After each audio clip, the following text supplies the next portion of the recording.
I've entitled this Social Pathology. I decided to use the metaphor of disease to describe the current state of social affairs and the trends it foreshadows and perpetuates. I was first introduced to this idea of relating social disease to a social state, to a cellular state by a man named John McMurtry, who wrote a book called The Cancer Stage of Capitalism. The rationale is pretty simple. Just as human beings have to deal with pathogens invading and harming their life system, so too does the social system we all share. Of course, these societal diseases are not generated by ways of physical germs or the like.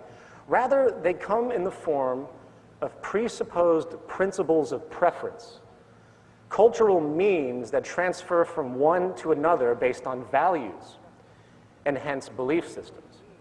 These memes, or patterns of perspective and behavior, are what eventually result from or comprise the cultural manifestations around us, such as the ideas of democracy, Republicans, Democrats, the American dream, etc. In Chapter 1, we will examine the symptoms and hence diagnose the current stage of disease we are in. Then in Chapter 2, we will establish a prognosis, meaning what can we expect from the future as the current pathogenic patterns continue. And finally, in Chapter 3, we will discuss treatment for our current state of sickness, and this is where the concept, of course, of a resource-based economy will be initially examined. However, as an introduction to this, I'm first going to describe what I call the invisible prison. This is the closed intellectual feedback system, if you will, that consistently slows or even stops new socially altering concepts from coming to fruition, stops progress. Let me explain. The social order as we know it is created out of ideas, either directly or as a systemic consequence. In other words, somebody somewhere did something which generated a group interest, which then led to the implementation of a specific social component, either in a physical form, philosophical form, or both. Once a given set of ideas are entrusted by a large enough group of people, it becomes an institution. And once that institution is made dominant in some way, while existing for a certain period of time, that institution can then be considered an establishment. Institutional establishments are simply social traditions given the illusion of permanence. In turn, the more established they become, the more cultural influence they tend to have on us, including our values and hence our identities and perspectives. It is not an exaggeration to say that the established institutions governing a person's environment is no less than a conditioning platform to program, if you will, that person with a specific set of values required to maintain the establishment. Hence, we're going to call these established value programs. I have found the analogy of computer programming to be a great way to frame this point.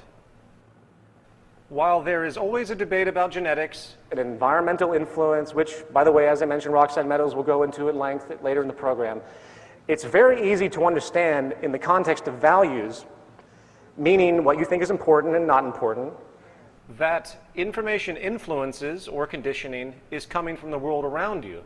Make no mistake, every intellectual concept which each one of us finds merit with is the result of a cultural information influence, one way or another. The environment is a self-perpetuating programming process, and just like designing a software program for your computer, each human being is advertently and inadvertently programmed into their worldview. To continue the analogy, the human brain is a piece of hardware, and the environment around you constitutes the programming team, which creates the values and perspective. Every word you know has been taught to you one way or another, and thus every concept and belief you have is a result of this same influence. Jacques Fresco once asked me, "How much of you is you?" The answer, of course, is kind of a paradox. For either nothing is me or everything is me. When it comes to the information I understand and act upon. Information is a serial process, meaning the only way that a human being can come up with any idea is through taking in dependent information that allows that idea to be realized. We appear to be culturally programmed from the moment we come into this world to the moment we die. And I'm not going to drill it in much more than that. However, consequently, the cultural attributes we maintain as important values are most often the ones that are reinforced by the external culture. I'm going to say that again. The most dominant cultural attributes maintained are the ones that are reinforced by your environment. If you are born into a society which rewards competition over collaboration, then you most likely will adopt those values in order to survive. The point is, we are essentially biochemical machines. And while the integrity of our machine processing power and memory is contingent in part on genetics, the source of our actions come fundamentally from the ideas and experiences installed on our mental hardware by the world around us. However, our biological computer, the human mind, has an evolutionarily installed operating system, if you will, with some seemingly difficult tendencies built in, which tends to limit our objectivity and hence our rational thought process. This comes in the form of emotional inclinations. You know, I'm sure many people here have heard the phrase, be objective. No human being can be fully objective. That's one of the important things I learned actually from Mr. Fresco. Therefore, there is a very common propensity for us humans to find something that works for our needs, given the social structure, and then to hold on to it for dear life, regardless of new conflicting information which might rationally expect a logical change to occur. Change tends to be feared, for it upsets our associations. And by the way, when it comes to maintaining income in the monetary system, you see this propensity in full force, which I will talk about a lot more later. Therefore, anytime someone dares to present an idea outside of or contrary to the establishment programming, the reaction is often a condemning of the idea as blasphemy or undermining or a conspiracy or simply erroneous. For example, in the academic world, investigation often becomes confined to self-referring circles of discourse, closed feedback loops, which assume that the foundational assumptions of their schools of thought are empirical. And only these experts, as defined by their established credentials, are considered viable authorities, therein often dominating influence over the public opinion. This is a doctor named Ignaz Semmelweis, and please excuse my lack of Hungarian pronunciation, but he was a physician who lived in the mid-1800s who performed childbirths. Through a series of events, he realized a pattern, that there was a relationship with the transfer of disease and the fact that the doctors of the times never washed their hands after performing autopsies. The doctors of the time would handle dead bodies in the lower elements of the hospitals, and then they would go up and they would perform childbirths without washing their hands. So this doctor, realizing this pattern, he started to tell his colleagues about this. He's like, hey, you should wash your hands before doing this, before performing any type of surgery or childbirth, especially after handling a dead body. He was laughed at. He was laughed at and ignored. He published papers, and they were dismissed and ridiculed. And after many years of trying this issue, he was finally committed to a mental institution, where he died. It was many years after his death when Louis Pasteur developed the germ theory of disease that his observations were finally understood, and people realized what a horrible mistake had been made.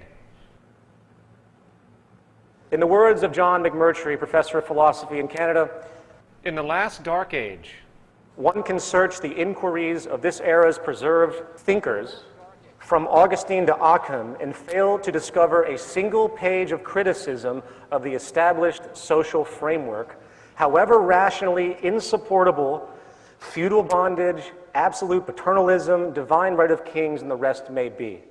In the current final order, is it so different?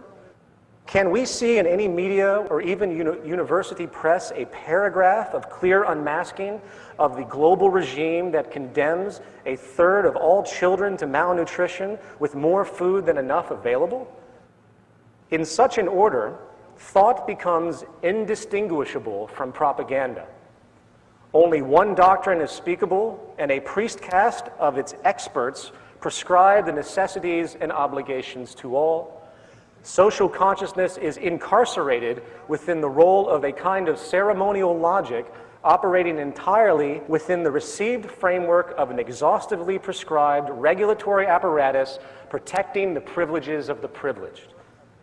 Methodical censorship triumphs in the guise of scholarly rigor, and the only room left for searching thought becomes the game of competing rationalizations. People tend not to criticize the social order because they are bound within it, We are running a thought program which has been installed on our mental hardware, which inherently controls our frame of reference. To use a different analogy, It's like they're in a game, and the idea of questioning the integrity of the game itself rarely occurs. In fact, members of society often become so indoctrinated by their socially acceptable norms that each person's very meaning is framed by the dominant established value system, and the interpretation of new information is consciously or even subconsciously pre-filtered to be consistent with their prior biases. Now, this basic idea understood, let's hone our focus and briefly consider this mind lock phenomenon, as you could call it, in the context of economics, specifically market economics. Actually, a more accurate term at this stage would be economic theology, for, as this presentation will explore, the majority of people on this planet not only have no idea how they are being affected negatively by the market economy at large, they actually, on average, hold a steadfast commitment to its principles based on nothing more than the traditional indoctrination. I got an email once that said to me, if you're against the free market, you're against freedom. and naturally I shuddered at this state of mind control that the dominant established orthodoxy has successfully imposed. Of course, this is how power is maintained, and has been maintained by the dominant established orthodoxies since the beginning of time. And the trick, again, is to condition people so thoroughly into the established value systems that any thought of an alternative is inherently ruled out without critical examination. And to show how deeply pervasive this phenomenon is, you will notice that virtually all the activist organizations in the environmental, social, and political movements of the day always exclude the market system itself as a determinant of harmful effects. It doesn't even occur to them. Instead, they focus on individuals and certain groups or corrupt corporations, and while it is needed in a per-case basis to target problematic areas, it avoids the mechanism which is essentially creating the problem. This is the fatal flaw of what's happening in the so-called activist community today. And, as will be firmly and clearly established over the course of this presentation, the greatest destroyer of ecology, the greatest source of waste and pollution, the greatest purveyor of violence, war, crime, inhumanity, poverty, and social distortion, the greatest generator of social and personal neuroses, mental disorders, depression, anxiety, and the greatest source of social paralysis, stopping us from moving into new methodologies for global sustainability and hence progress on this planet, is not some government, it's not some legislation, it's not some rogue corporation or monopoly or cartel, it's not some flaw of human nature. It is, in fact, the economic system itself at its very foundation. The market system, monetary system, free market, capitalist structure, whatever you want to call it, is not only the source of some of the greatest social problems we face today, it is also setting us up for what could be called the terminal stage of this disease, where the pathogenic social value cancer has mutated and multiplied to a point where we are now faced with nothing less than the death or collapse of modern civilization as we know it. Now, please understand, I'm not a doomsday theorist. I'm not here looking for general knee-jerk emotional reactions to say it's the end of the world. It doesn't take a genius to see where the trends are going, the trends that the media won't talk about. And given the pattern of political, economic, and environmental negligence and abuse, we're on a collision course, which I will explain as we continue. Are there solutions to these problems? Yes, there are. But they are so far outside of the status quo And a threat to those in power both politically and economically that they are just outright dismissed as irrational and absurd. The self-appointed guardians of the status quo won't even hear it because it's far outside of their reference and identity. Here's a few examples of some of the things that are currently happening right now, and there's many more. There's just a few that I popped up in the mainstream media. This is where the zeitgeist movement comes in. I'm really sorry to say, we can no longer rely on government institutions to steer us in the right direction. Every government on this planet is locked into an economically oriented social program which is self-serving, unsustainable, and destructive to one degree or another. The possibility of a smooth transition into a new enlightened social design which does not have the negative byproducts, which I'm going to talk about, is extremely limited given the options made available in the current order, meaning the legal system, the political system, etc. Likewise, we can no longer endure the profit-driven ethos of the corporate and financial powers which control all of our precious resources on the planet. Resources we all need for survival.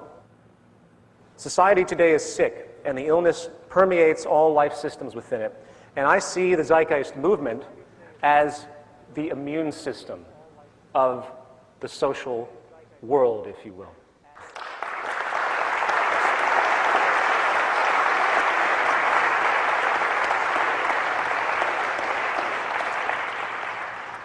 Thank you. Chapter 1, Diagnosis.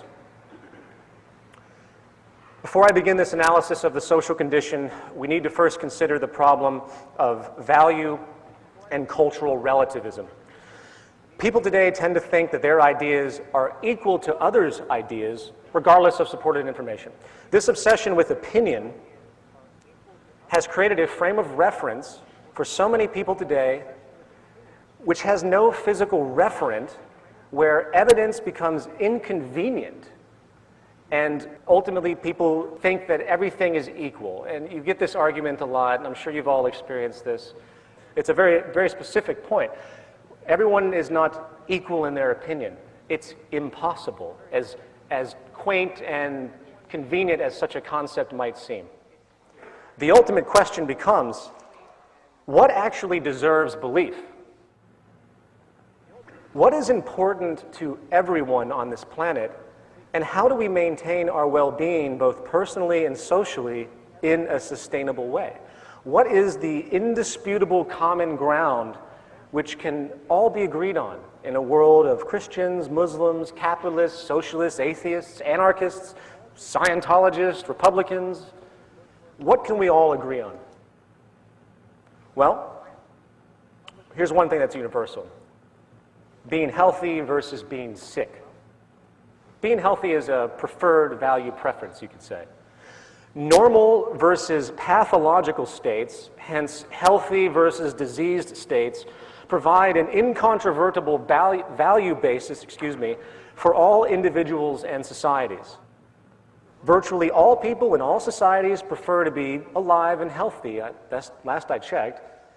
There is no cultural relativism about whether having good food to eat, staying away from cancer, or having unpolluted water to drink is a good value to have. Therefore, our analysis of the health of society is not going to be based on GDP, the consumer price index, the state of the stock market, economic growth, unemployment levels or employment levels, free trade agreements, or any other commonly referenced economic attribute used to claim that society is improving or growing. Instead, we will examine things that actually matter, such as rates of disease, poverty, social capital, trust, conflicts, corruption, planetary depletion, pollution, murder rates, life expectancy, educational performance, imprisonment rates, drug and alcohol abuse, mental illness, etc. These are things that actually matter. So let's begin. Contrary to popular belief,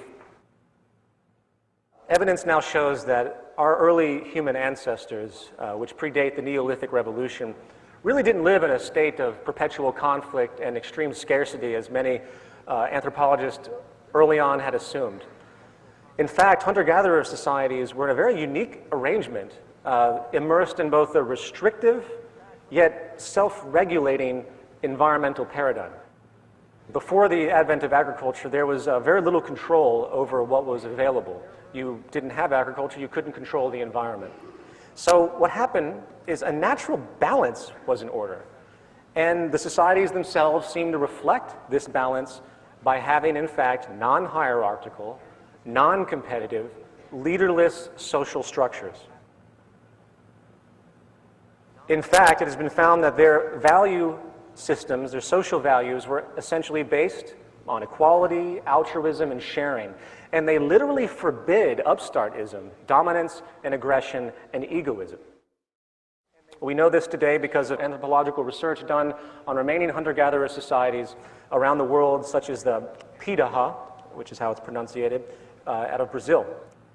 Amazingly, it appears that well over, and this is an important point, for anyone that tells you that the current system is natural, for well over 90% of the human being's existence, human species' existence, on this planet as we know it, we were within social organizations that did not use money, that did not have hierarchy, and they even had counter-dominance strategies where the majority would work together to shut down any individual that was trying to gain power and control.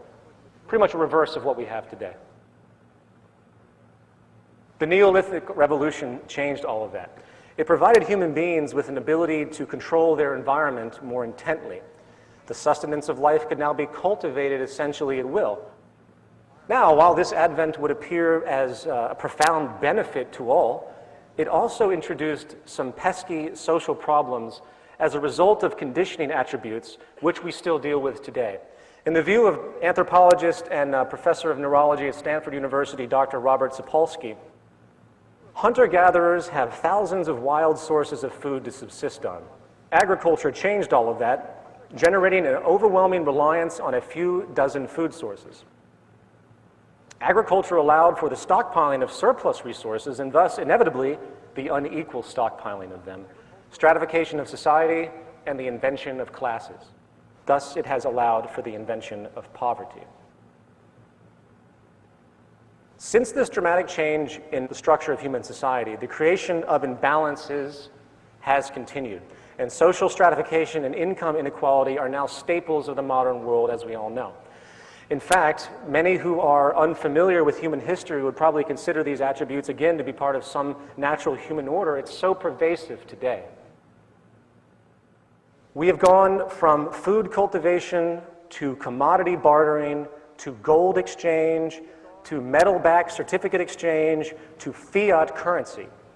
We went from a system with values reflective of true natural processes to a system of values based on certificates of ownership traded for income on their own, virtually, or I would say not even virtually, completely decoupled from physical resources. And we have come from a world based on necessity and social drive for preservation and sustainability to a world based on strategic manipulation, pointless materialism, and an obsession with property and ownership. In the words of historian, philosopher David Hume, the first man who, after enclosing a piece of ground, took it into his head to say, "This is mine," and found people simple enough to believe him, was the real founder of civil society. How many crimes, how many wars, how many murders, how many misfortunes and horrors would that man have saved the species who, pulling up stakes, or filling up the ditches, excuse me, should have cried to his fellows, "Beware of listening to this impostor. You are lost if you forget that the fruits of the earth belong to us all, and the earth itself to nobody."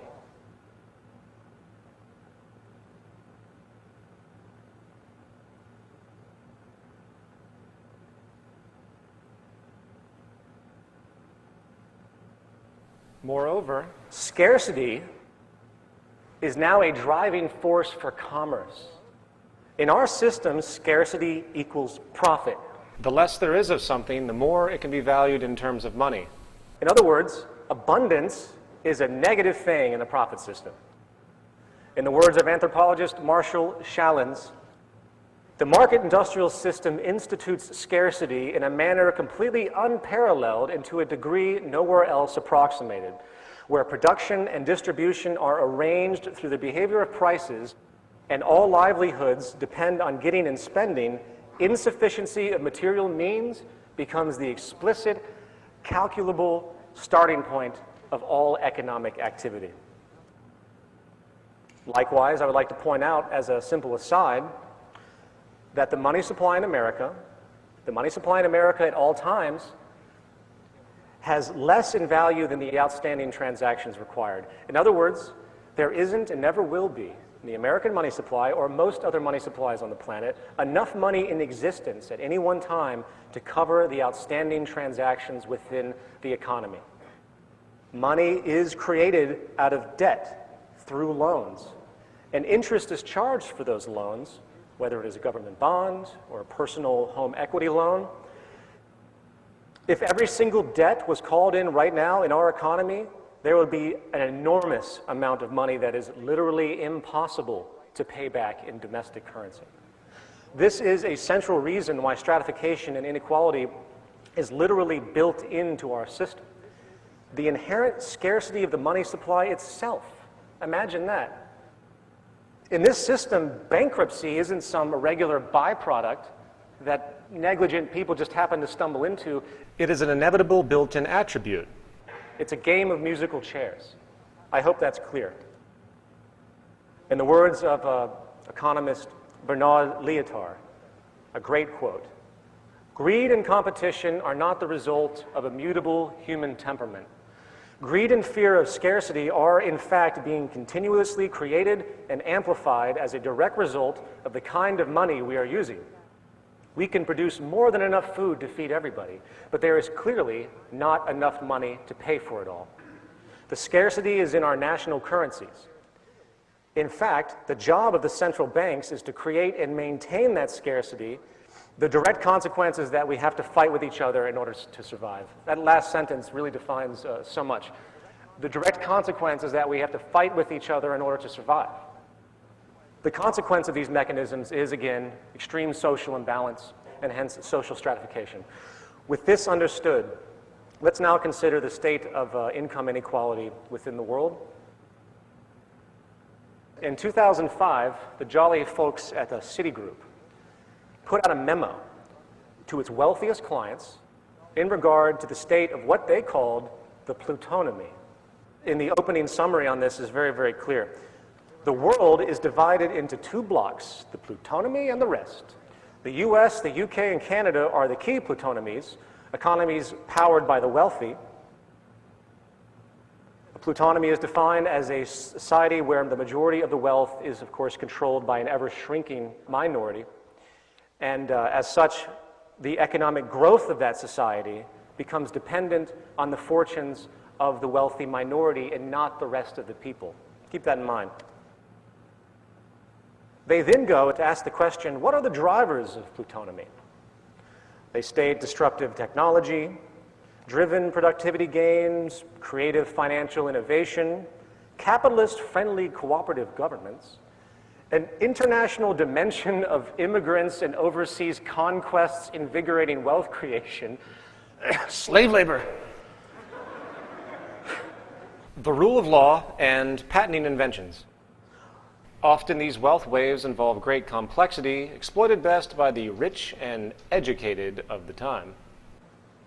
The basic point of this document is the understanding that the average consumer is essentially meaningless to the equity markets. For the super wealthy, trading amongst themselves account for the state of the economy overall. They state, in a plutonomy, there is no such animal as the US consumer or the UK consumer or indeed the Russian consumer. There are rich consumers, few in number, but disproportionate in the gigantic slice of income and consumption they take. There are the rest, the non-rich, the multitudinous many, but only accounting for surprisingly small bites of the national pie. They continue. This is why, for example, we worry less about the impact of high oil prices on aggregate consumption. Clearly, high oil prices are a burden for most parts of our communities. However, without making any moral judgment, income inequality being what it is just makes this group less relevant to the aggregate data. The conclusion? We should worry less about the average consumer, say the 50th percentile, what they're doing, when that consumer is, we think, less relevant to the aggregate data than how the wealthy feel and what they are doing. This is simply a case of mathematics, not morality. You got to hand it to him for being honest. Now, before I go any further, let me clarify a bit. Plutonomy, as the Citigroup documents describe, and these are very long-winded documents, is of course the state of extreme imbalance, so extreme in certain countries that the investment community has little regard for the average person's consumption habits. In other words, the preference mutation has occurred as a result of the financial incentive system, where the consumption patterns of the general population become nearly obsolete in the interests of the wealthy, where they, the wealthy elite, the plutonomy, can now just trade amongst themselves and forget about the lower classes. In other words, so much money is being moved around between the rich that the public consumption patterns are nearly irrelevant. This, of course, makes sense when you think about the methods used to gauge health of the economy, which are supposed to be relating to everyone. GDP. GDP is basically calculated by how much money people spend or make on a given good or service. So using the example of net worth, if you have the top 1% controlling 35% of the financial wealth in America, with the next 19% controlling 50%, leaving the bottom 80% with 15%, you have 20% of the American population controlling 85% of the money.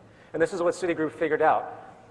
This very small section of the population is what actually powers everything. What this means is that the financial system has little incentive inherently to care about the actions or well-being, essentially, of 80% of the public.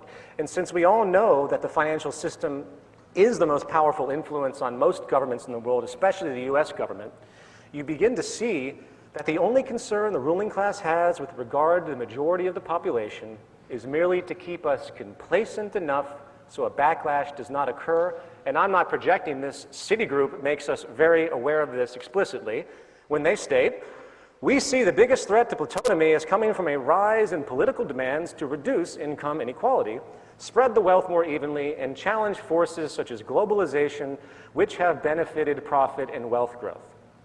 But don't worry, they're not too concerned. Our conclusion? The three levers governments and societies could pull on to end plutonomy are benign. Property rights are generally still intact, taxation policy is neutral to favorable, and globalization is keeping the supply of labor in surplus, acting as a brake on wage inflation.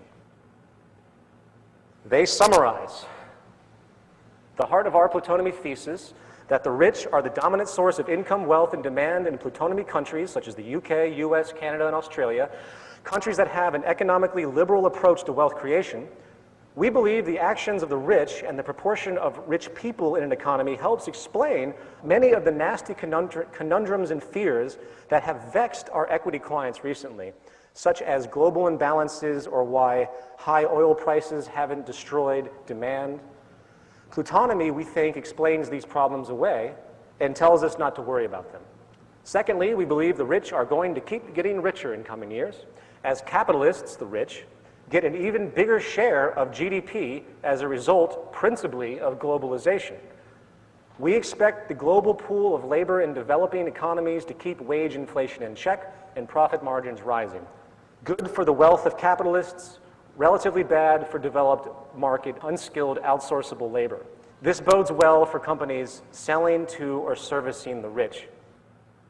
Sorry to pull you through all of that long-winded text, but I hope it settles in what people at the top are really thinking about behind the financial system. And they are likely right. The rich are going to get richer. The current economic decline that we're in now really doesn't mean anything to the top 20%. It's the 80% that continue to suffer. But hey, Who cares? Evidently, the top 20% power the economy anyway, and I'm not even going to go into what this means in regard to our naive assumptions of democracy in the modern world. In fact, in the words of former Supreme Court Justice Louis D. Brandeis, I believe is how you pronunciate it, we can have democracy in this country, or we can have great wealth concentrated in the hands of a few, but we cannot have both.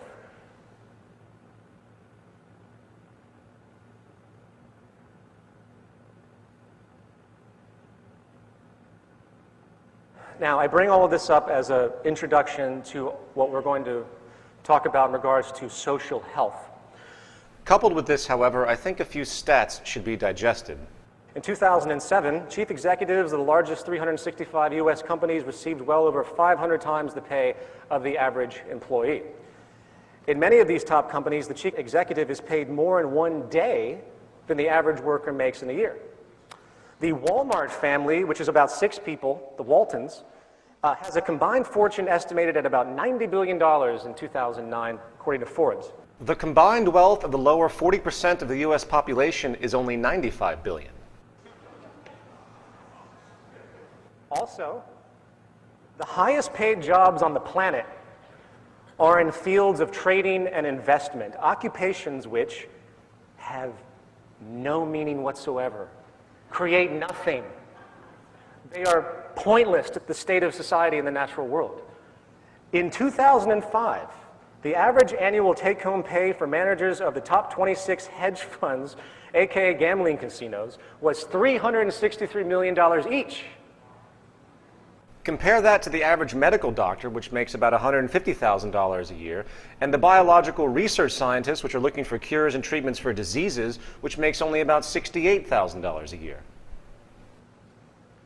You get the point. Income equality is here, and it is growing, and it appears to be unstoppable when you look at the mechanisms of the financial markets and the culturally accepted reality of tremendous wage differentials among different fields.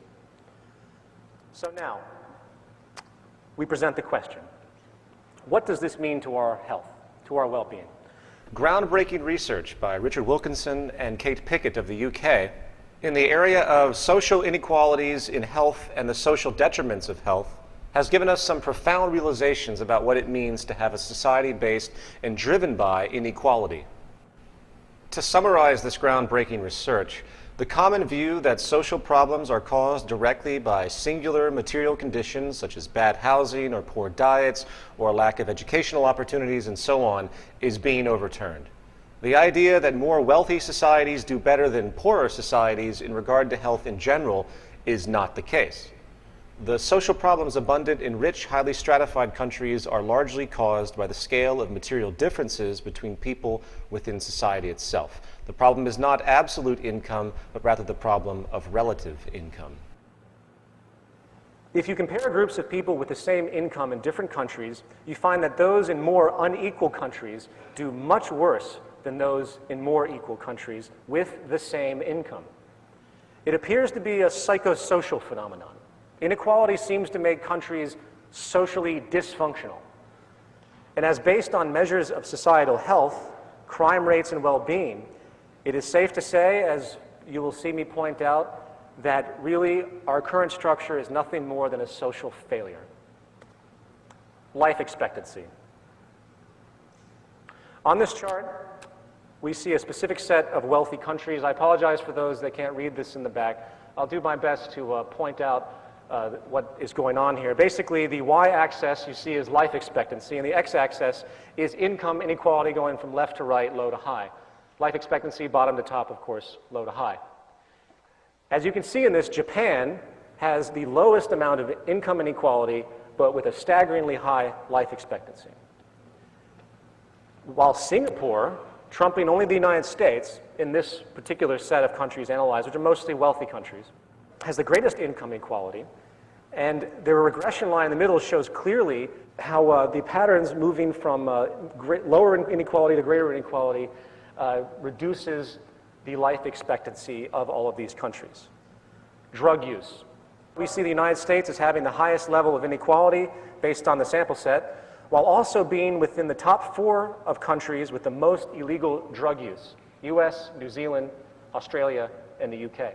While in the lower echelon, you have Japan, Sweden, and Finland, which have the least amount of inequality and the least drug use. Well, Greece is in there too. It's the trends that are important here. You can see the clear regression line.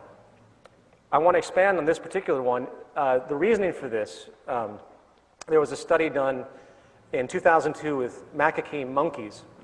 In this study, 20 monkeys were observed and analyzed in regard to social hierarchies that developed in different circumstances, noting which animals were dominant and which were subordinate. The result was that the monkeys that had become dominant had more dopamine activity in their brain than they had exhibited before they became dominant, while the monkeys that became subordinate showed very little changes in their brain chemistry. In turn, after teaching the monkeys how to administer cocaine to themselves through levers, it was found that the subordinate monkeys took in much more cocaine than the dominant monkeys. In other words, it's a form of self-medication. Let's continue on to mental illness. Mental illness is much more common in more unequal countries. Once again, we have the US at the peak of mental illness. We have Japan at the lowest echelon. As you can see from this chart, mental illness and inequality are very much correlated.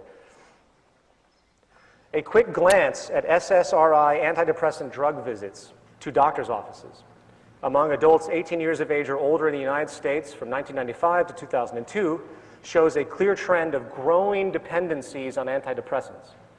The most common type of disorders, of course, are anxiety and depression. A psychologist by the name of Jean Twenge did an interesting study which proved that Americans are much more anxious than they used to be. A survey of college students from 1952 to 1993 across 52,000 students found that students today were more anxious, than 85% of the population at the beginning of the study, meaning 1952. By the late 1980s, the average American child was more anxious than the child psychiatric patients of the 1950s. As far as depression, a study called Time Trends in Adolescent Mental Health found that in Britain, depression among people in their mid-20s was found to be twice as common in a study of 10,000 or so people born in 1970. 10,000 people study, twice as common in 1970 as it was in 1958. It also found that in general, psychosocial disorders affecting young people have risen substantially over the past 50 years. In Germany, Italy, Japan, and Spain, 1 in 10 are deemed mentally ill in a year. In the UK, it's 1 in 5, and in the US, it's 1 in 4.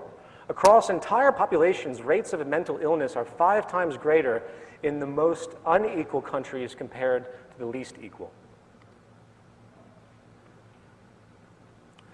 Now, of course, I know what you're saying. What about genetics? I think Richard Wilkinson summed it up very well. Although mental illness can be affected by changes in the levels of certain chemicals in the brain, nobody has shown that these are actually causes of depression, rather than changes caused by depression. Although some genetic vulnerability may underlie some mental illness, this cannot by itself explain the huge rise in illness in recent decades. Our genes cannot change that fast. And let's move on to the idea of trust. Another word for this is social capital. Social capital is defined as an attitude, spirit, or willingness of people to engage in collective civic activities. Hence, there's a strong trust relationship. As you can see in the chart, those that feel they can trust one another are much more common, naturally, in societies that have less inequality. This, of course, is beyond obvious, as I'm sure many would agree. Naturally, with greater inequality, people are less caring of one another. In fact, mistrust and inequality, I think, reinforce each other. Now, this point is probably enough for a 1-hour lecture in and of itself. What is a society if people cannot trust each other? It's important to realize that the idea of friendship and the notions that couple them with friendship, which is ultimately a quality of trust, is a characteristic completely opposed to the competition mentality and the economic theories of self-interest we see today. Empathy, reciprocation, and cooperation equates to good health, while suspicion fight, competition always equates to high levels of stress and hence destruction. As we'll talk about in a second, stress is one of the deadliest killers that we know of. It's a secret killer. And living in a society where you have to look over your shoulder and where you have to fight for everything that you have, where you have to question virtually every transaction given the initial assumption that the person might be trying to pull one over on you for their own betterment. The fact of the matter is we thrive socially on trust and cooperation, provably by health standards. And social structures which create relationships based on inequality, inferiority, and social exclusion are inflicted with the greatest deal of social pain and neuroses. Let's move on to educational scores.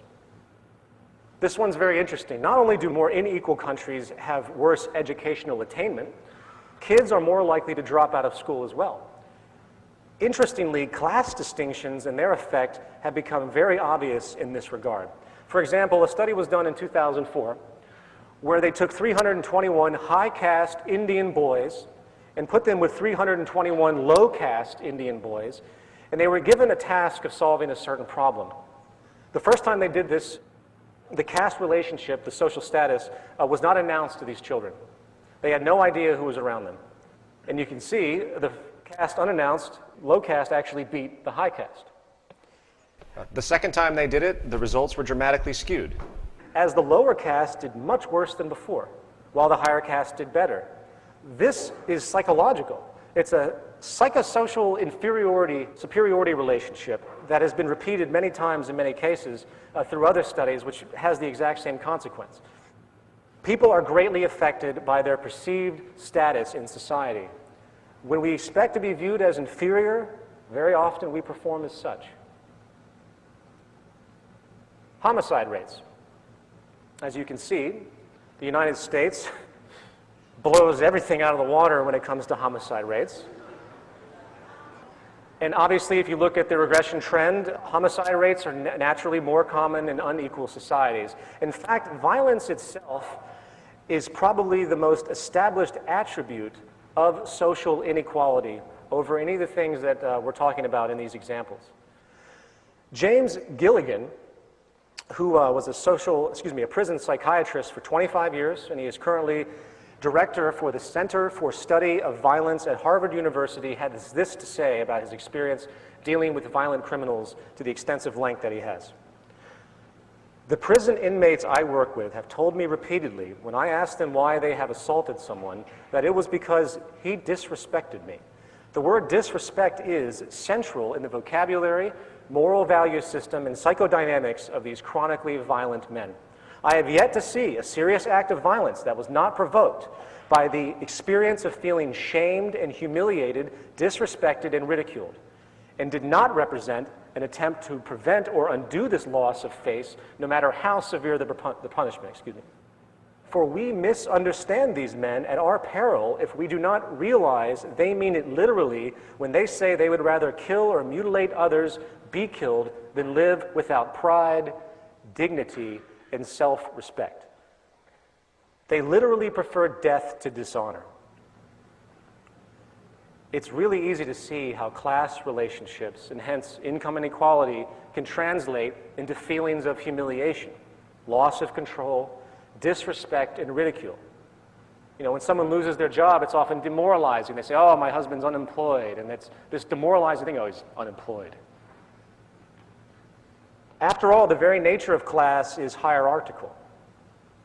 In other words, the upper class really looks down upon the lower class, historically speaking. And to be looked down upon is essentially humiliating. Therefore, it should be no surprise why the United States has the largest number of homicides in the world, given its extreme income inequality. And this leads us to rates of imprisonment. The trend is very acute as well. Obviously, as we can see, imprisonment rates are much higher in unequal countries. The more unequal the country, the more people in prison. However, what is interesting about this reality is that it doesn't just relate to rates of crime, which of course is more prevalent in unequal societies, but it also has to do with the punitive attitudes toward the so-called criminal elements of society. In other words, the more unequal the society, the harsher the punishments are for a given offense. and hence more people are put into prison for longer periods of time than they are in more equal countries. Since 1984, the state of California has built 1 new school and 20 new prisons.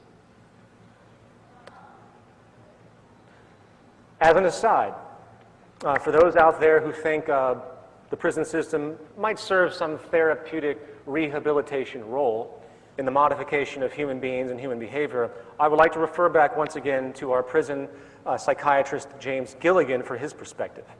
He states, "The most effective way to turn a nonviolent person into a violent one is to send him to prison. The criminal justice and penal systems have been operating under a huge mistake, namely the belief that punishment will deter, prevent, or inhibit violence, when in fact it is the most powerful stimulant of violence we have yet discovered." Now, here's a very interesting one, social mobility.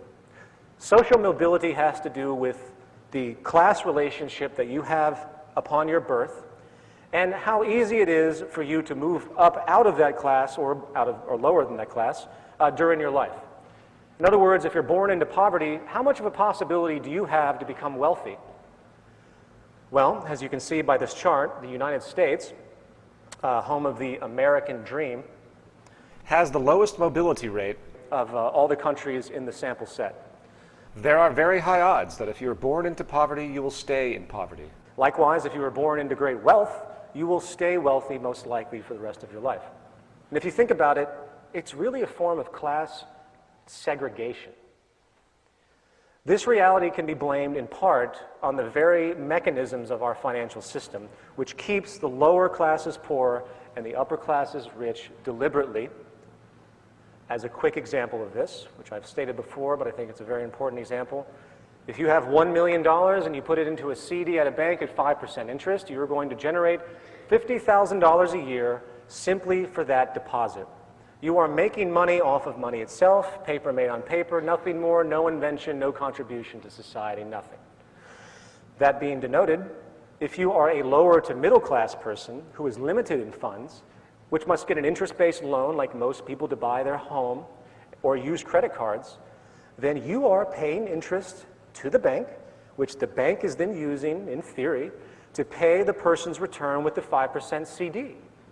Not only is this equation outrageously offensive due to the use of interest to steal from the poor and give to the rich, but it also perpetuates class stratification by its very design, keeping the lower classes poor under the constant burden of debt while keeping the upper classes rich with the means to turn excess money magically into more money with zero labor or social contribution.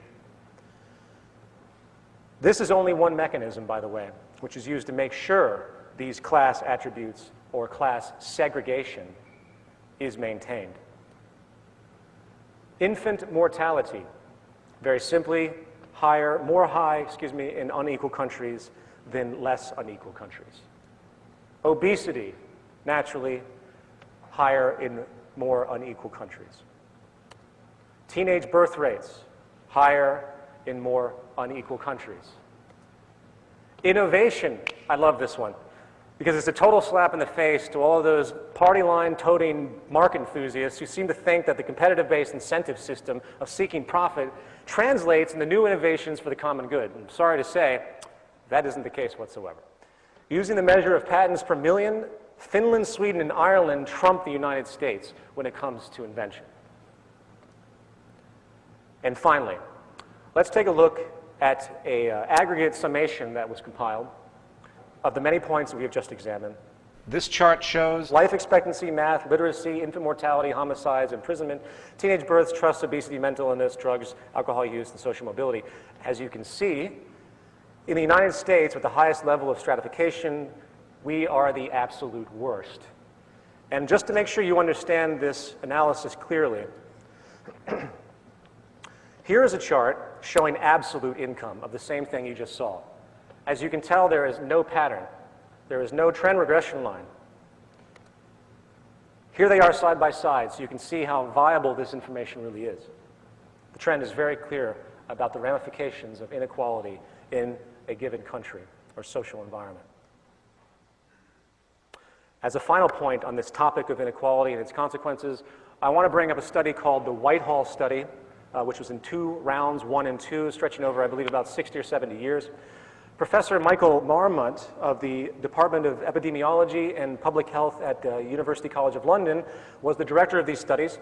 He used the British civil service system as the subject group, and they found that there is a gradient of health quality in industrialized societies, which is not simply a matter of poor health for the disadvantaged and good health for everyone else. Something else was happening. Remember, this is the UK, which has socialized healthcare. So everyone essentially has equal access to the same amount of healthcare. They found, regardless of this, that there was a social distribution of disease as you went from the top of the socioeconomic ladder to the bottom. And the types of diseases that people would get would change on average. For example, the lowest rungs of the hierarchy had a 4-fold increase of heart disease-based mortality compared to the highest rungs. And this pattern was, to a certain degree, again, irrespective of access to healthcare. This is just one example, by the way. It's a gradient of health problems that emerge that cannot be explained by absolute income. And it, in fact, goes back to the stress response if you go into it and research these points. Even in a country with universal health care, the worse a person's financial status and position in the hierarchy, the worse their health is going to be on average.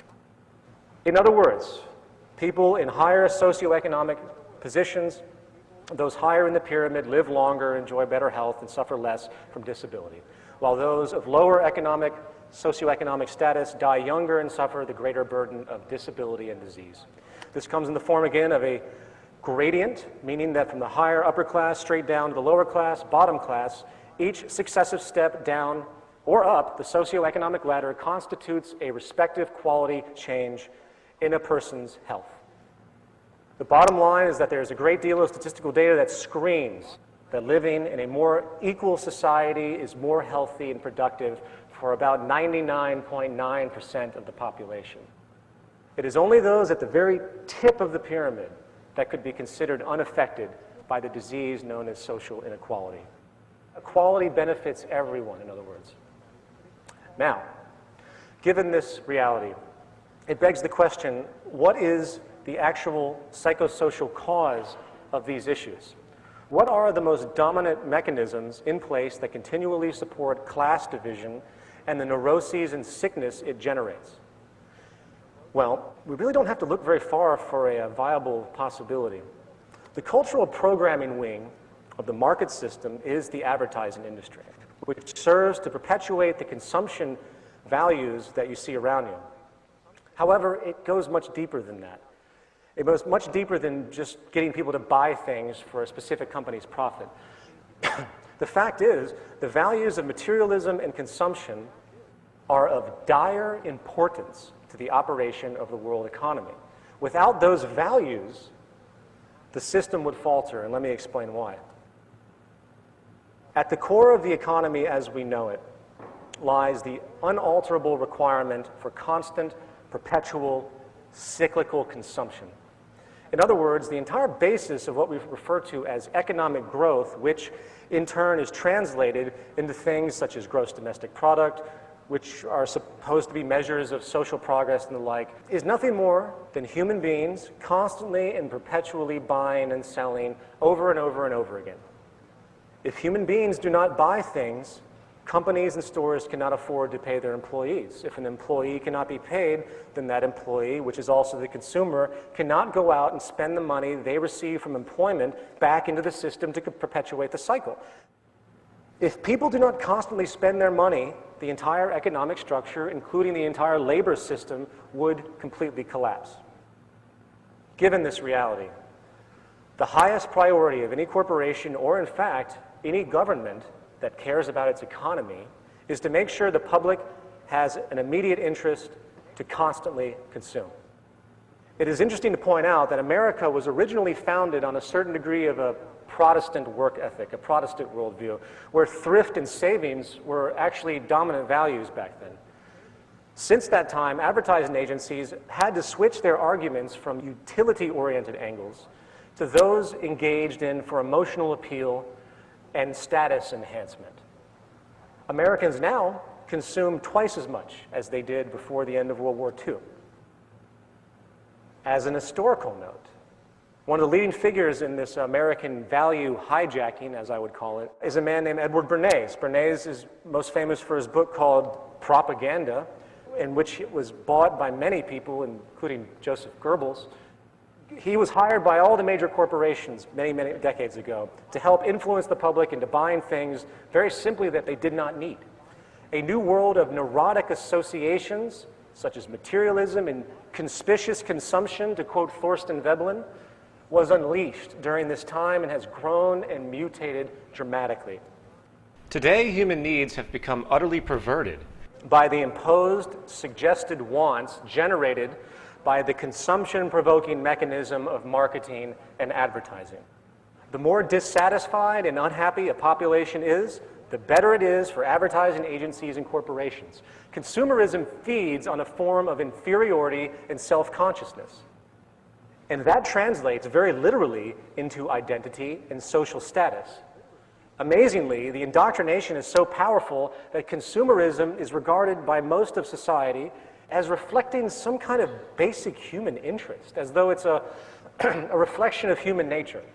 This, of course, is baseless. In fact, our neurotic need to shop and consume is actually a reflection of how deeply social we are and how influenced we are by the social programming and status orientation of possessions and appearances and everything else that's been pushed upon us. Okay, on this note, I'm now going to begin to transition the next section of this presentation. And to bridge that, I want to make a point that not only does the status-generated consumption patterns of most of the public, especially in America, cause a great deal of social stress, leading in part to many of the problems we have just analyzed, the propensity for constant, cyclical consumption, which again is required for the entire world economy to function, is also outlining trends which show a clear path to severe environmental problems and the continual breakdown of civilization as we know it, as we destroy all of our natural resources through this idiotic act of conspicuous consumption to fuel GDP. Part 2, prognosis. The prior points made about the well-being and quality of life issues associated with social imbalance is a big issue.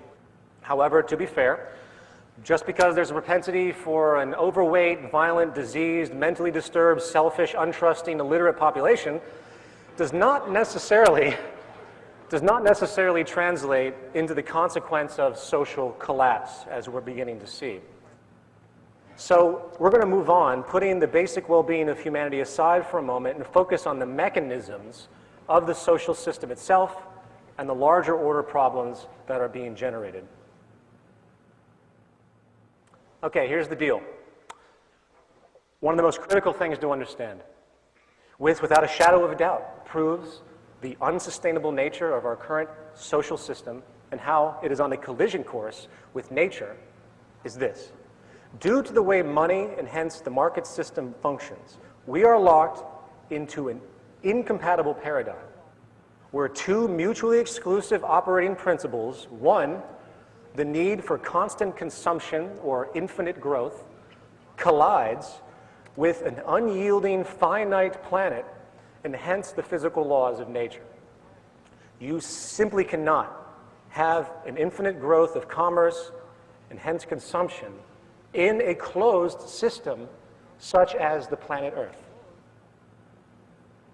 For all those that don't fully understand this, let me explain more. The planet Earth is basically a closed system when it comes to its resources. All the minerals and energy deposits that we currently use have rates of cultivation that dramatically exceed the lifespan of the human being. For example, oil and fossil fuels in general took over 100 million years easy for them to come about. The same goes for our mineral resources. The 4,400 mineral species out there today took outrageous amounts of time to be created. The diamonds that we find today took over 3 billion years to be created. Now, given this environmental reality, it would seem painfully obvious that the most important aspect of any earthly society would be the preservation of the Earth's resources, right? It would seem, in fact, that the entire basis of any economic structure would have as the #1 priority the preservation of the resources of the planet. Why? Because once it's gone, it's gone. For example, even at this stage of scientific inquiry, we cannot take a tire, which contains probably 6 or 7 gallons of oil, and convert it back into combustible fuel. So instead of having a logical system of resource management where we actually monitor the Earth's resources and try, as the human species, to strategically orient our use of these precious finite elements, we came up with something much more interesting. And it's called the infinite growth economic paradigm. In our current system, we grab as many resources as we can, we throw them into anything that we think someone will buy, and we try to manipulate each other into buying these things from us for profit. In fact, the entire basis of the free market ideology is using and exchanging as many resources as possible, as fast as possible, to generate as much money as possible, which in turn is used to exploit more resources over and over again. We've created a global money and profit-driven structure which consists of a circular exchange protocol, if you will, where money must move from the consumer to the employer to the employee, which is the consumer again, and the only way, again, to sustain this pattern, to keep people employed, the only way to keep people eating, the only way to keep GDP up, the only way to keep the stock market up, is through the mandate that goods and services, comprised, again, of our finite resources and energy, are constantly and perpetually used and sold ad infinitum, irregardless of purpose, utility, or respect for what we actually have. I couldn't possibly come up with a more destructive manner for organizing society.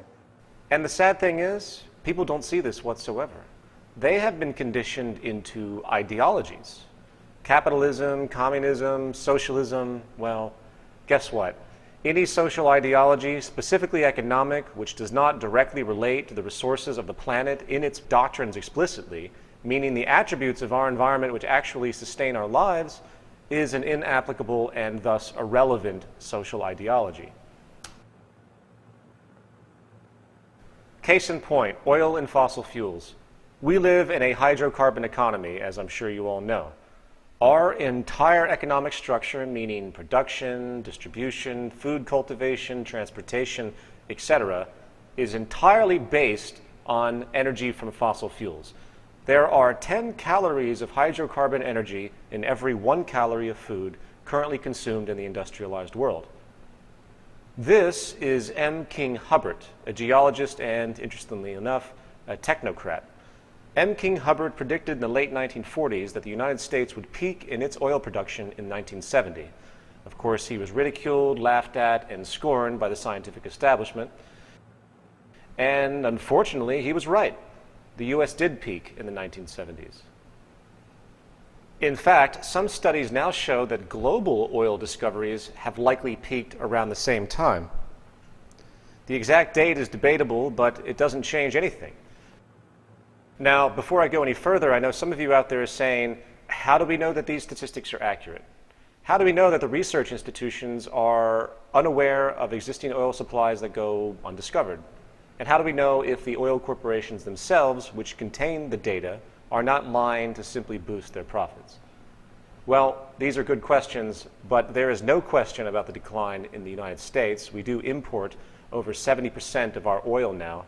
And as far as the global peak, all you really have to do is look at the drilling patterns of the major corporations to see that almost every major oil company is desperate to find new oil reserves, and they have gone almost everywhere legally possible to do so. The oil on this planet, which took 100 million years to generate, regardless of what you believe about depletion rates, is going to run out one way or another. It is an unsustainable practice. And I won't even go into the obvious dangers associated with burning fossil fuels in regards to its environmental effects, which we're all hearing about today. As an aside, it is not at all irrational or hasty to consider that the peak oil issue just might have something to do with the fact that the United States, which consumes 25% of the world's energy while having only 5% of the population, has the largest permanent military bases in history situated in the Middle East with no evidence whatsoever of ever leaving this region. Obama has already stated that he is going to leave 50,000 troops in the Middle East indefinitely. This is the guy that got the Nobel Peace Prize. As we continue in the Middle East to probe and agitate countries which contain, guess what, the majority of the remaining recoverable oil on this planet, such as Iran. Give it some thought. Now, if you take for a moment to consider that peak oil and its relationship to the economic system and geopolitics might be relevant to the U.S. involvement in the Middle East, you'll tend to find the world starts to make a lot more sense. In the words of M. King Hubbard, we are in a crisis in the evolution of human society. It's unique to both human and geological history. It has never happened before, and it can't possibly happen again. You can only use oil once. Soon, all the oil is going to be burned and all the metals mined and scattered. This is obviously a scenario of catastrophe, but we have the technology. All we have to do is completely overhaul our culture and find an alternative to money. We are not starting from zero. We have an enormous amount of existing technical knowledge, just a matter of putting it all together. A non-catastrophic solution is impossible unless the society is made stable. This means abandoning two axioms of our culture, the current work ethic and the idea that growth is a normal state of life.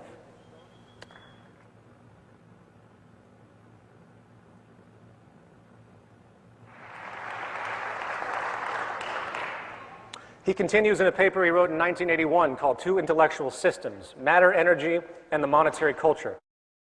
Hubbard writes, the world's present industrial civilization is handicapped by the coexistence of two universal, overlapping, and incompatible intellectual systems. The accumulated knowledge of the last 4 centuries of the properties and interrelationships of matter and energy, and the associated monetary culture which has evolved from folkways of prehistoric origin. You simply cannot have a society operate based on this necessity for constant growth to maintain, ironically, stability. We have at our disposal a tremendous number of alternative energies. And infrastructure possibilities. And sophisticated manners of implementation which could reduce our reliance on fossil fuels dramatically, paving the way to a world that would have zero reliance on hydrocarbon energies at all. Unfortunately, you are not going to see this anytime soon, for the economic paradigm we live in sets up another serious problem that we need to address, and I simply call this establishment paralysis. Given our tremendous reliance on hydrocarbon energy at this stage of human evolution, people, when hearing about the obvious problem of depletion, naively brush it off under the assumption that the establishment is actually preparing for a transition out of our dependency on hydrocarbons. Or better yet, that the establishment can actually afford to create a transition. In order to understand the difficulty of moving out of our current established energy paradigm, we must first realize that from a financial standpoint, there is very little motivation to move into a new system. This is the very nature of an established institution in the monetary system. The fact of the matter is, an exorbitant amount of money, I know this will sound strange to many of you, an exorbitant amount of money is going to be made on the scarcity of energy and, in fact, the collapse of society itself. Our economic system is predicated on making money on the way up and making money on the way down. Those in power, referencing back to that Citigroup document I talked about, have a propensity to care more about the short-term, short-sighted financial benefits of running out of energy than they care about the pivotal life-supporting attributes that it provides. If you look back at history, you see that the concern over depleting fossil fuels has been talked about for a long time. And many scientists in the 1960s and 70s felt that by the year 2000, we would have an entirely different energy infrastructure. Why didn't that happen? Why is it that the Reagan administration ripped off the solar panels from the White House that Jimmy Carter had installed? Why is it the U.S. government sided with big oil so the electric car would be squashed in the United States? The answer, of course, is that our profit-based system sets up a natural defensive propensity to stop anything if those changes find the prior establishment to be obsolete. This is likely the most caustic attribute of our current situation, the knee-jerk propensity to stop productive change for the sake of preserving market share and profit for select groups. Think about it. If you start a company, you hire employees, you generate income. What have you done? You've created an institution which yourself and your coworkers rely on for their income and hence survival. Therefore, you will do what you need to protect yourself and your life-sustaining company. It is providing for your standard of living. In other words, there is a built-in short-sightedness. And this survival element, which is only operational in our current profit-oriented system, is what is stopping needed change from coming to pass. I could probably ramble off many examples of new advents that have been pushed to the side because they're either too efficient or too sustainable for the market system to absorb, or simply money can't be made continually off of them. It can't perpetuate the system, or it puts an industry out of work. It puts people out of work. There is a human element to this. So there's a natural need, a natural attribute, where people say, well, okay, this is probably better for society, but I need to make money now. I can't think about the transition, so let's just push this aside for now. That's what's happening over and over and over and over again. It's not that they're bad people or anything like that. This is what the system has created. Simultaneously, let's remember that the market system requires constant problems. In order for the public interest in consumption to be maintained, problems and cultural influence is required. The more problems there are, the better the economy, generally speaking. In this system, it is inherently good for cars to break down. It is good for people to get cancer. It is good for computers to become quickly obsolete. Why? More money. To put it into a sentence, change, abundance, sustainability, and efficiency are the enemies of the profit structure. Progressive advancements in science and technology, which can resolve problems of inefficiency and scarcity once and for all, are, in effect, making the prior establishment's servicing of those problems obsolete. Therefore, in a monetary system, corporations are not just in competition with other corporations. They are actually in competition with progress itself.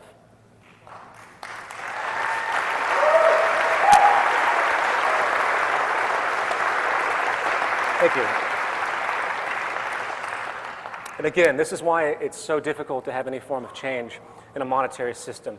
You simply cannot have a social convention where money is made off of inefficiency and scarcity and misery and expect a quick incorporation of new advents that can relieve these problems. Okay, with that understood, let's get back to the energy problem.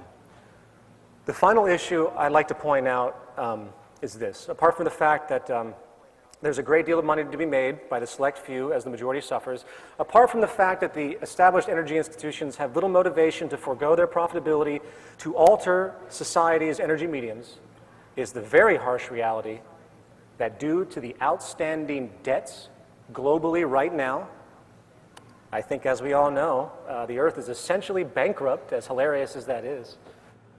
There is likely not going to be enough money to change anything. And I want everyone to think about this very critically. As exciting as the potentials are for renewable energy in the fields of solar, geothermal, tidal wave, and the like, potentials that have been documented thoroughly that will far exceed the global energy consumption by thousands of percent. We still have the serious problem in our current structure of financing the infrastructure to make this transition. How do we transition into a new infrastructure where every single government on this planet, every country owes money to someone else, where they're seeing a systemic breakdown of bankruptcy starting to occur in Europe, and the United States is just a matter of time? Given the current state of affairs and the urgency of renovation, especially with peak oil, how can we possibly afford to make a transition to these renewable energies before the scarcity of oil begins to shut down due to excessive oil prices because of supply and demand? One study by a leading expert in Sweden predicts by 2030, the world will be using 10 barrels of oil for every new barrel discovered or extracted. That's really not that far away. So, how can we expect the United States, with over $12 trillion worth of debt, barely able to cover its interest payments to other governments, with state bankruptcies occurring, near depression-level unemployment, cutting social programs, we're already selling off infrastructure to foreign countries, how can we expect to afford to move into a new infrastructure? I'm using energy as just a singular example. There's many other problems that we have to deal with. In 2008, the executive director of the International Energy Agency stated that it would take $22 trillion in investment to update the global energy supply infrastructure by 2030. $22 trillion. Where is that money going to come from?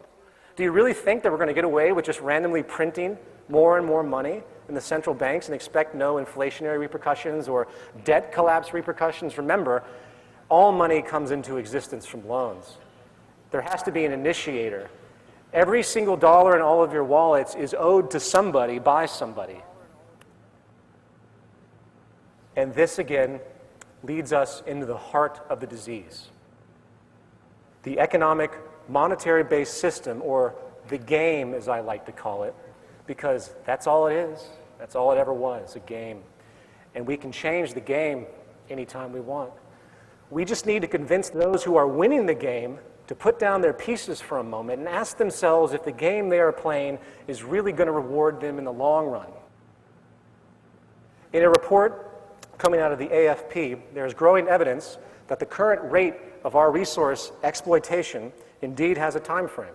The report states, quote, "As it is, humanity each year uses resources equivalent to nearly 1.5 Earths to meet its needs." Said the Global Footprint Network, an international think tank, we are demanding nature's services, using resources and creating CO2 emissions at a rate 44% faster than what nature can regenerate and reabsorb.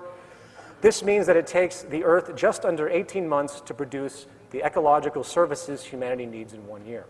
And if humankind continues to use natural resources and produce waste at its current rates, we will require the resources of 2 planets to meet our needs by the early 2030s. A gluttonous level of ecological spending, in their terminology, that may cause major ecosystem collapse, the report said. Now, by the way, I want to point out that people hear that and they have a Malthusian notion. They think that our consumption patterns are somehow inherent and they're not going to change. I read a statistic recently, and for my new film, I'm going to do a huge section on waste attributes of certain industries. And what I've come to find is that of all the production that's done, on average, 75% is waste. 75% is waste. Of all the materials that are created and put into circulation and taken out, 90% of those end up in landfills, I believe, within 6 months. This isn't about some natural human thing that we're doing. This is about the social system's obsession with constantly consuming for the sake of economic growth. In an analysis done by the IRRC, by 2025, it's predicted that 2/3 of the world will experience water scarcity. 2/3 of the world by 2025. Many seemingly wealthy countries are already turning to desalination processes. In turn, over 1 billion people are starving on this planet. Do you, with everything that we have discussed, think that any of these things are going to get better, given our current financial crisis? And again, in case you haven't figured it out, the problems of water scarcity and food scarcity is indeed 100% economic. There are many types of desalination processes which could take salt water and convert it into clean water in all of these poor countries. But guess what? No one has any money to implement these types of solutions in poor countries. The same goes for food. We've gotten to a point with scientific invention that we don't even need arable land anymore, which, by the way, is eroding at a rate about 1 inch a year due to the abusive agricultural methods that are being utilized. Please note, it takes about 500 years for fresh topsoil to emerge. Hydroponics and aeroponics alone, if applied correctly, could provide for all the world's people without the wasted water resources in part and the excessive need for nitrogen-based fertilizers. In fact, you could build these facilities on the land that is depleted in stories. You could have skyscrapers, if you will, of organic food production on an industrial level. But once again, who has the money to do that? And on an extremely enraging and sad note, the more we experience social breakdown, the more human exploitation, crime, and abuse will occur. While here in America we think that slavery was abolished many decades ago, the fact is there are now more slaves in the world than any time in human history given the definition of slavery. However, this time it doesn't come from the form of owning people, it is simply the globalization attribute of exploitation for cheap labor. I'm going to stop here as far as talking about the negative attributes inherent in our system, along with the ongoing social collapse, which, by the way, I personally can't see an end to for a very long time, if at all, frankly, until we move into something more sustainable. The personal and private debts, for example, are so high right now that it's going to take a number of bubbles to burst before any type of so-called stability is going to occur. Anyway, before I go on to the final section of this talk, which is essentially an introduction to the Venus Project and a resource-based economy, let me summarize by saying that the monetary paradigm, economic structure as we know it, is again the basic systemic source of the majority of the world's problems we have around us. In this system, if this cancer is allowed to grow unabated, spreading its malignant propensities across the globe, utterly decoupling from the natural world and the carrying capacity of the earth, destroying the finite resources we all share, we are on pace with nothing less than something that no one can even consider of a collapse. And I'm not talking about waking up one day and there's nothing anywhere. It's not like that. It's where slowly it arose to a point where the values and the culture and the awareness becomes so distraught and so confused that the levels of quality of life become justified, where you start to accept less and less. It's going to slow everything down to a crawl.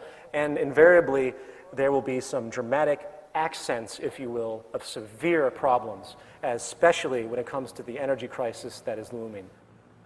Something radical has to be done. We are approaching a terminal stage. Part 3, treatment. There are two angles to consider when attempting to resolve these problems. The first is the mentality of the culture, as we've discussed before, the cultural programs, and the second is the actual structure of social operation.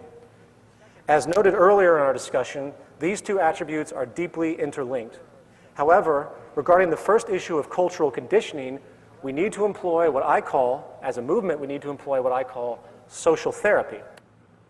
Social therapy refers to adjusting a society's values, changing the value programs. We must have sustainable values in order to have sustainable practices. I would suggest that the first program that needs to be uninstalled from our mental hardware is the social distortion that generates conspicuous consumption pushed forward by the corporately aligned advertising agencies. The value orientation of having more and more stuff, regardless of their utility or function, is an unsustainable ideology inherently on a finite planet. Consumerism and materialism, again, are sicknesses, culturally created to perpetuate the cyclical consumption needed to fuel the market and labor system. This is precisely what the Zeitgeist movement is trying to do. We can't do anything until people understand the need for this direction, which is why we're here right now, which is why this is being webcast, which is why those involved in the movement are diligently working, not to create infrastructure yet, but to try to get these values out there. We will address the movement directives in the second half of the program. Beyond that, as far as the actual structure of society, I'm afraid we require nothing less than a complete and total revision. And this is where the Venus Project again comes in. I'm going to run down 5 of what I consider to be the central attributes required to move into a resource-based economy. 1, we must move from a growth economy to a steady-state economy. The cancerous consequences of the infinite growth paradigm must be stopped before it's too late. In the final analysis, given our technological ingenuity at this stage, we propose the absolute elimination of the monetary system itself. There's no reform possible to stop what the system is doing.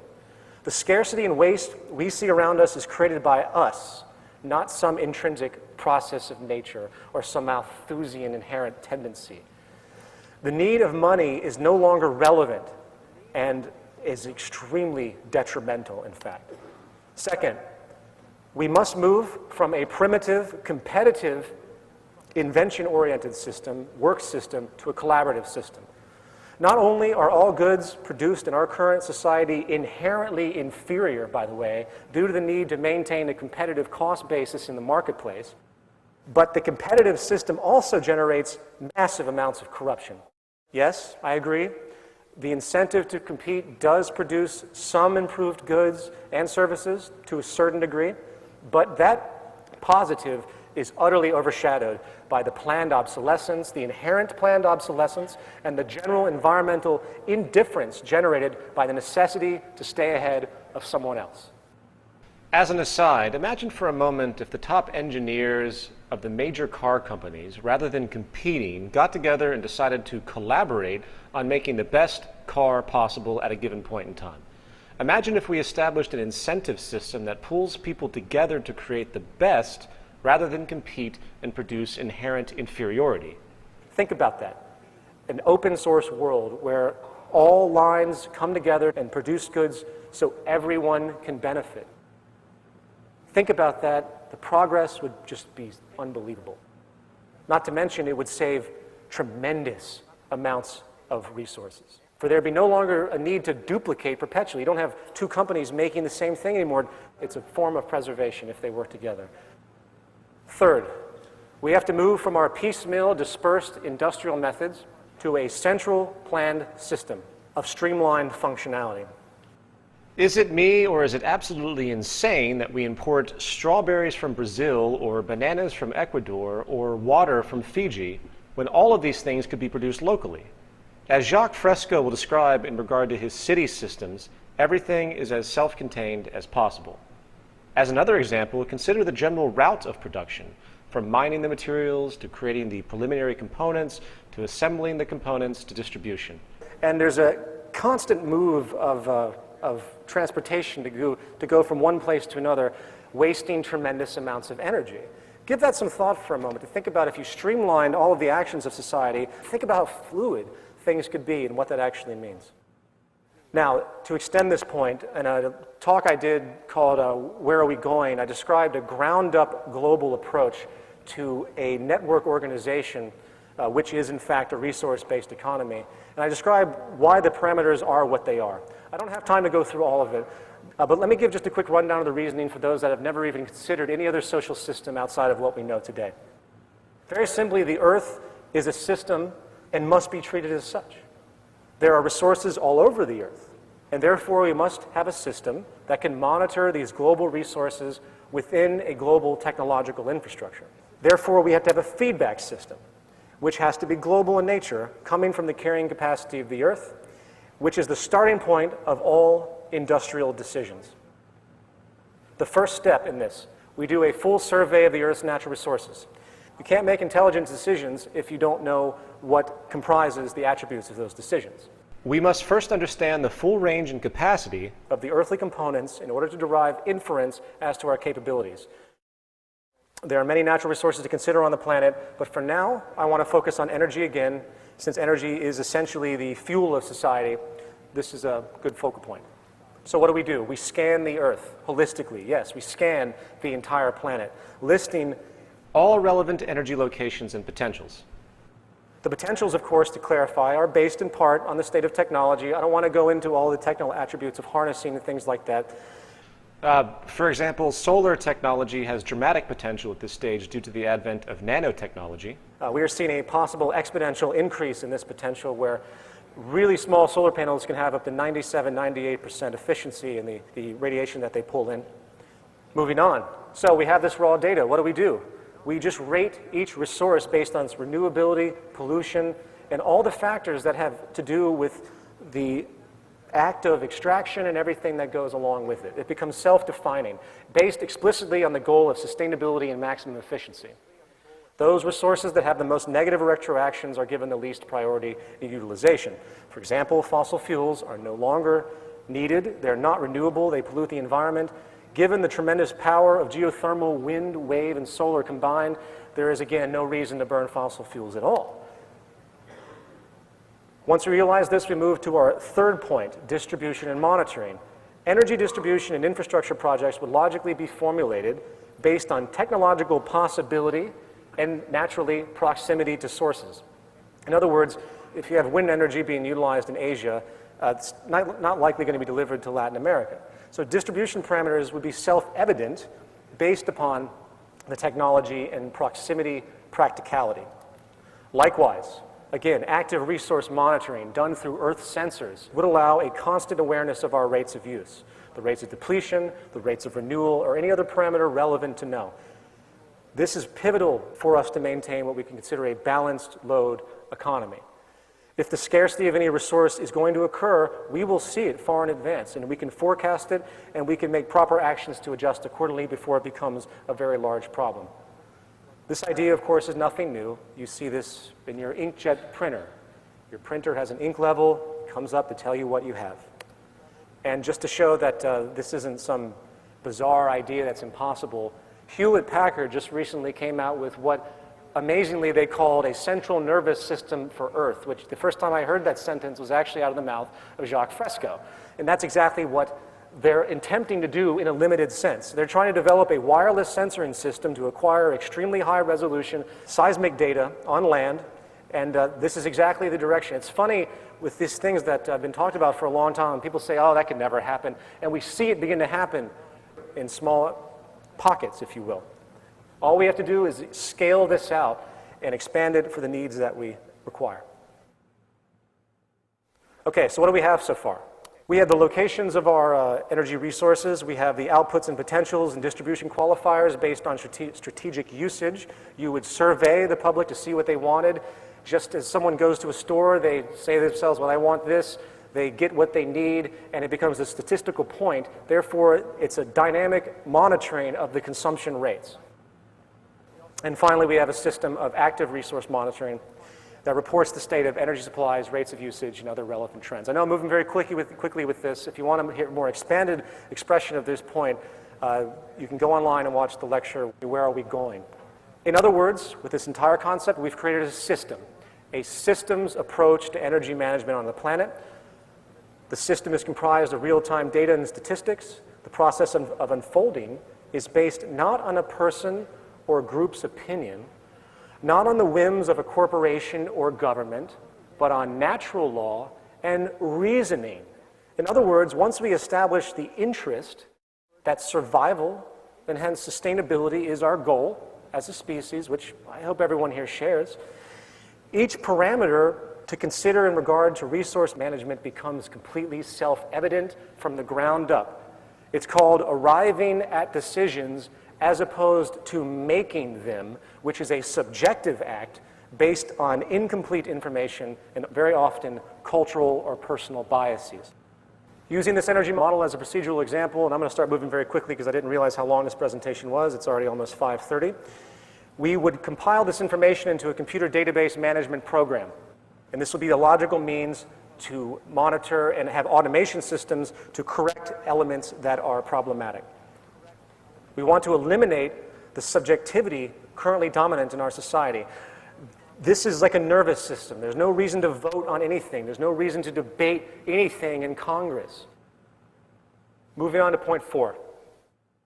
For the sake of humanity and efficiency, we need to stop wasting time on labor processes that are generated by the market system to maintain employment. We need to move into deliberate automation of everything we can. Given the current state of technology today, there is absolutely no reason for a waiter to exist in any restaurant. There is absolutely no reason for anyone to work at the post office. There is absolutely no reason why anyone should be in virtually any factory whatsoever. I've been working on a statistical data set for a project that I'm doing in regard to employment in America, considering what percentage of the current workforce could be automated at this stage of technological know-how, coupled with eliminating occupations that have no social return, such as Wall Street, including all jobs that have to do with money.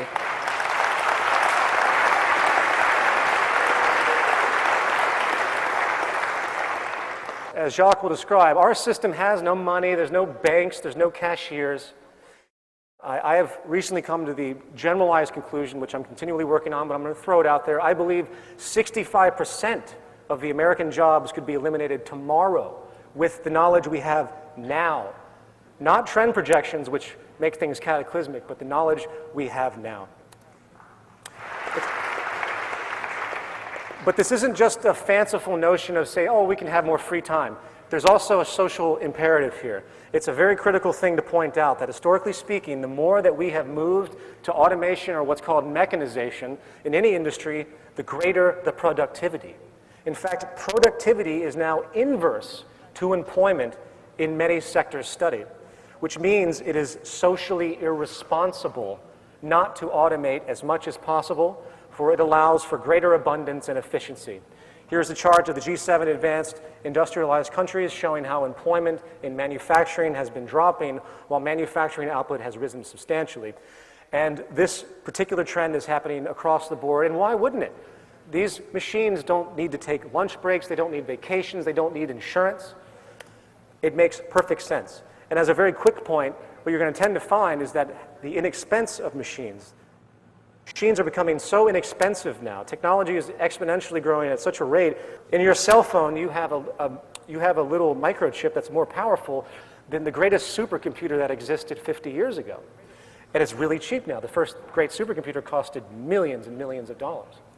People aren't going to be affordable anymore to most corporations. They're going to automate because they can't figure out a way to reconcile keeping human labor anymore, except for ideological things, of course. And fifth, we have to move from a system of materialism and property to a system of universal access. Now, before this point is dismissed as communist propaganda, let's consider the train of thought. In a resource-based economy where production is streamlined to maximize quality and minimize waste and duplication, the idea of property becomes obsolete and, in fact, detrimental. People do not need to hoard and protect anything. They simply need access to what they need at the time they need it. The best example is the automobile. We've been finding in science now there have been tests done of cars that can drive themselves. It's been tested, satellite-driven automobiles that can navigate very well, and Jacques talked about this years ago as well, using Doppler radar so cars simply cannot hit another car. These things are coming to fruition. So in the future, if you need to go somewhere, you call up the car that you need, it comes to you, you utilize it, and then when you're at your location, it goes back and helps somebody else. As opposed to sitting in some parking lot, wasting time and space for likely 80% of the automobile's life. This is what we do. We waste so much space and resources.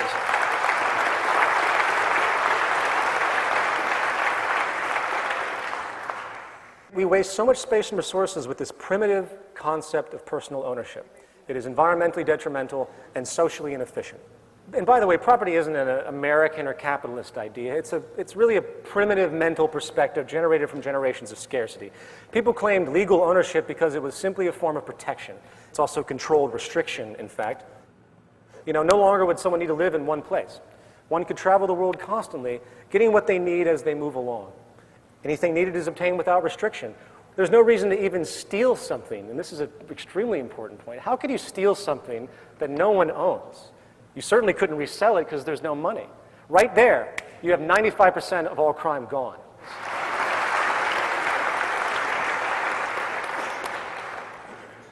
In conclusion, as paradoxical as it may seem,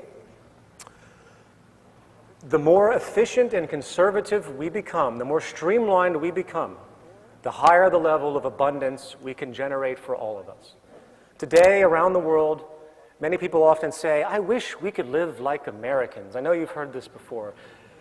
Well, no. The contrived, ostentatious orientation and conspicuous consumption patterns of the American culture should be despised by all other countries on this planet. We have 5% of the population.